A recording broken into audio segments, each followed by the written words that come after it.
नमस्कार, मैं हूं नीरज प्रियदर्शी और आप देख रहे हैं पीपीएम टाइम्स बिहार।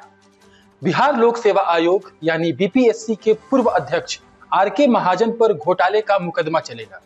सीबीआई की अर्जी पर दिल्ली की राउस एवेन्यू कोर्ट ने इस मुकदमे को चलाने की मंजूरी दे दी। आरके महाजन के बिहार लोक सेवा आयोग यानी बीपीएससी के अध्यक्ष रहते पेपर लीक से लेकर दूसरी कई गड़बड़ियां सामने आई थी। हालांकि बिहार सरकार ने उनके खिलाफ कोई कार्रवाई नहीं की, लेकिन विवादास्पद अधिकारी आरके महाजन अब घोटाले के एक दूसरे मामले में फंस गए हैं। दिल्ली की राउस एवेन्यू कोर्ट ने रिटायर्ड आईएएस अधिकारी आरके महाजन पर रेलवे के बहुचर्चित लैंड फॉर जॉब घोटाले में मुकदमा चलाने की अनुमति दी है।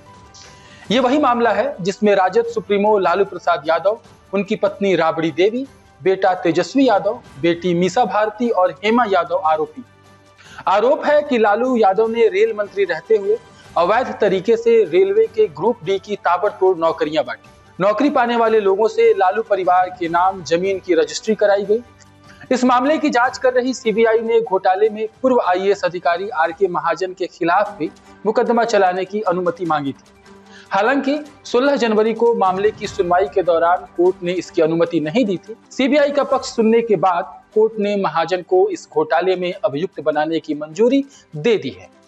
आईएएस की नौकरी के दौरान आरके महाजन को लालू प्रसाद यादव के सबसे करीबी अधिकारियों में से एक माना जाता था।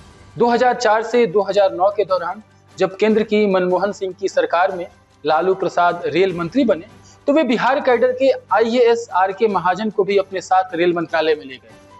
वे लालू यादव के पीएस यानी कि निजी सचिव होने के साथ साथ रेल भवन में जन शिकायत कोषांग के कार्यकारी निदेशक भी बनाए गए। 2015 में जब बिहार में पहली दफे नीतीश और लालू ने साझा सरकार बनाई थी, तो लालू प्रसाद यादव के बड़े बेटे तेज प्रताप यादव स्वास्थ्य मंत्री बनाए गए। लालू यादव ने खास तौर पर आरके महाजन को स्वास्थ्य विभाग का प्रधान सचिव बनवाया था। रेलवे में लैंड फॉर जॉब मामले की जांच कर रही सीबीआई का यह आरोप है कि रेलवे में जमीन के बदले नौकरी देने के खेल में आरके महाजन भी शामिल थे। रेल भवन में तैनाती के दौरान उन्होंने इस घोटाले में अहम रोल निभाया। वे तत्कालीन मंत्री लालू प्रसाद यादव के अवैध कामों को अंजाम दे रहे थे, लिहाजा उनके खिलाफ भी केस चलना चाहिए। कोर्ट ने सीबीआई की इन दलीलों को मान लिया है। दिलचस्प बात यह भी है कि आरके महाजन न सिर्फ लालू प्रसाद यादव बल्कि नीतीश कुमार के भी कृपा पात्र बने रहे। नीतीश जब बीजेपी के साथ सरकार चला रहे थे, तब भी आरके महाजन को अहम पदों पर तैनात किया गया। नीतीश ने 1987 बैच के भारतीय प्रशासनिक सेवा के अधिकारी आरके महाजन को अपने रिटायरमेंट तक शिक्षा विभाग का अपर मुख्य सचिव बनाकर रखा था। शिक्षा विभाग में महाजन की तैनाती के दौरान कई विवाद हुए, लेकिन आरके महाजन पर कोई असर नहीं पड़ा। आरके महाजन 31 अगस्त 2020 को आईएएस की नौकरी से रिटायर हुए, लेकिन रिटायर होने के बाद उसी दिन नीतीश कुमार ने उन्हें उसी दिन बड़ा पद दे दिया। राज्य सरकार के सामान्य प्रशासन विभाग ने अधिसूचना जारी कर उन्हें उसी दिन 1 सितंबर 2020 से बीपीएससी का चेयरमैन बना दिया। आरके महाजन के बीपीएससी अध्यक्ष रहते भी बड़े बड़े कांड हुए। बीपीएससी की संयुक्त प्रारंभिक परीक्षा का पेपर लीक हो गया था, आपको याद होना चाहिए। 2022 में बीपीएससी प्रारंभिक परीक्षा के पेपर लीक हुए थे और अभ्यर्थियों के भारी हंगामे के बाद प्रारंभिक परीक्षा को रद्द करना पड़ा था।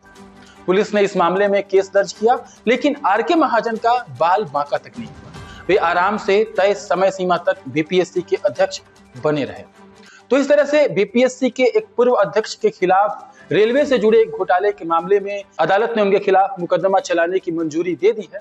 और इस बार फिर से बीपीएससी सुर्खियों में है, और सुर्खियों में इसलिए है क्योंकि एक बार फिर से बीपीएससी की 17वीं प्रारंभिक परीक्षा के पेपर लीक, अनियमितताएं और धांधली की शिकायतें मिली हैं उस परीक्षा में। और अभ्यर्थी अब ये मांग कर रहे हैं कि बीपीएससी की उस पूरी परीक्षा को रद्द किया जाए, जैसे कि 2022 की बीपीएससी की प्रारंभिक परीक्षा रद्द की गई थी जब आरके महाजन बीपीएससी के चेयरमैन थे। आप देखते रहे पीपीएम टाइम्स बिहार, झारखंड, देश और दुनिया की और भी खबरें लेकर हम होंगे आपसे रूबरू। तब तक के लिए दीजिए इजाजत। शुक्रिया।